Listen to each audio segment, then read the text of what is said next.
Yo les gars, c'est Pter et on se retrouve pour une nouvelle vidéo. Et dans cette vidéo les gars, on va pas parler chinois. Je sais pertinemment que si vous avez cliqué sur cette vidéo, c'est que vous aussi vous voulez savoir comment on peut évoluer sur Wakfu, comment on peut progresser sur Wakfu en étant monocante. Oui, c'est pas une blague, on peut réellement progresser sur Wakfu en étant soit avec un seul perso, soit avec un seul compte et c'est 3-0.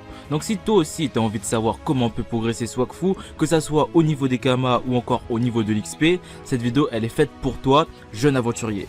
Cependant, cette vidéo ne vise pas que les nouveaux joueurs, mais surtout ceux qui ont arrêté le jeu ou encore ceux qui galèrent aujourd'hui. Donc du coup, c'est parti. Cette vidéo va être composée de deux grandes parties, un peu comme si on passait un entretien d'embauche pour trouver un travail ou tout simplement le bac pour réussir notre vie. Donc vous aurez compris, les deux grandes parties qu'on va aborder sont l'XP et les kamas. Pour cela, on va donc commencer par la partie la plus chiante, mais surtout la partie où beaucoup galèrent, c'est l'XP. Bien sûr, il n'y a pas de remède miracle permettre de votre personnage du niveau 1 soit directement au niveau 200, c'est-à-dire le niveau max du jeu au bout de quelques jours. Et là, je parle pas de PL, ça n'existe pas dans cette vidéo. Donc la question que tout le monde se pose est comment on peut XP en étant seul. Je vais vous donner des directives qui permettra de bien optimiser votre XP et que par la suite votre personnage puisse évoluer rapidement. Tout d'abord, quand on crée un personnage et quand on a la flemme de faire le tuto à Nkarnoob, on va directement atterrir à Astrup chez notre cher ami PPPal, celui qui va nous accompagner tout au long de notre aventure sur Wakfu. Plusieurs personnes dont moi l'ignoraient totalement ce PPPal car on avait trop la flemme de faire les quêtes, qui est compréhensible en soi.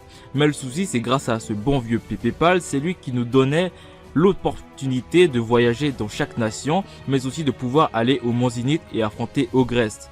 Et plus on avançait dans ces quêtes, plus ça devient de plus en plus important et on gagnait beaucoup de niveaux. Ça, c'est la première astuce. La deuxième astuce, vous savez qu'il vous manque un niveau ou encore deux niveaux pour pouvoir faire un donjon avec vos amis.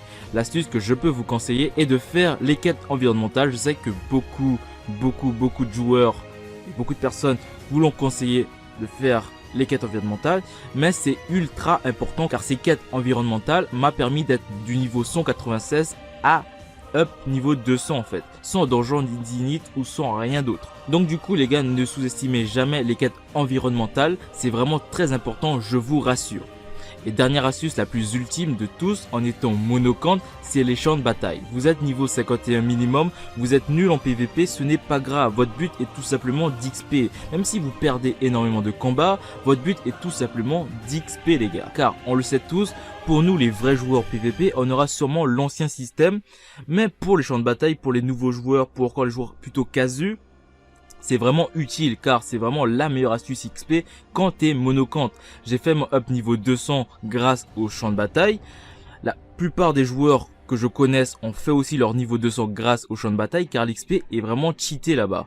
Et si par exemple vous voulez faire un champ de bataille plus spécifique, c'est-à-dire si vous êtes niveau 51 et que le champ de bataille 51 à niveau 80 est dispo par exemple très tard, eh ben, je vous conseille quand même de faire les deux astuces que j'ai dit plus haut, c'est-à-dire les quêtes environnementales ou encore les quêtes chez PPPal ou encore les quêtes principales.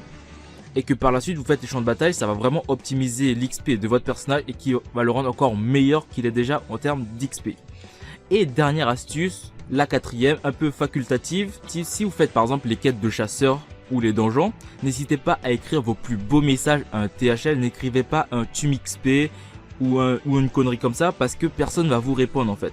Et ça vous fera rager et vous allez quitter totalement le jeu et ce sera un petit peu dommage. Moi j'accepte toujours d'aider pour une quête ou encore un donjon à un nouveau joueur ou un joueur qui galère à progresser, mais ne jamais abuser de la gentillesse d'un THL quand vous galérez, c'est un conseil d'amis. Maintenant que la première partie a été abordée, on peut parler directement de la deuxième partie, les kamas. J'ai fait une vidéo qui s'intitulait comment devenir riche sur Wakfu, n'hésitez pas à la regarder, il y a beaucoup de conseils qui permettent de générer vos premiers kamas ou tout simplement d'avoir une bonne base de kamas et qui vise surtout les débutants ou encore les joueurs bas niveau, mais pour nos chers amis les hauts niveaux ou encore les niveaux 100 plus, la meilleure astuce que j'ai pu faire quand j'ai commencé à reprendre Wakfu en étant sans stuff ni rien du tout, sans au niveau des crafts des sublimations ou encore les crafts d'épée de nation. Vous avez la flemme de créer un parchemin de sublimation, il n'y a pas de souci. Vous avez la flemme de créer des épées de nation, il n'y a pas de souci. Vendez les ressources de ces deux objets, ça se vend vraiment ultra rapidement.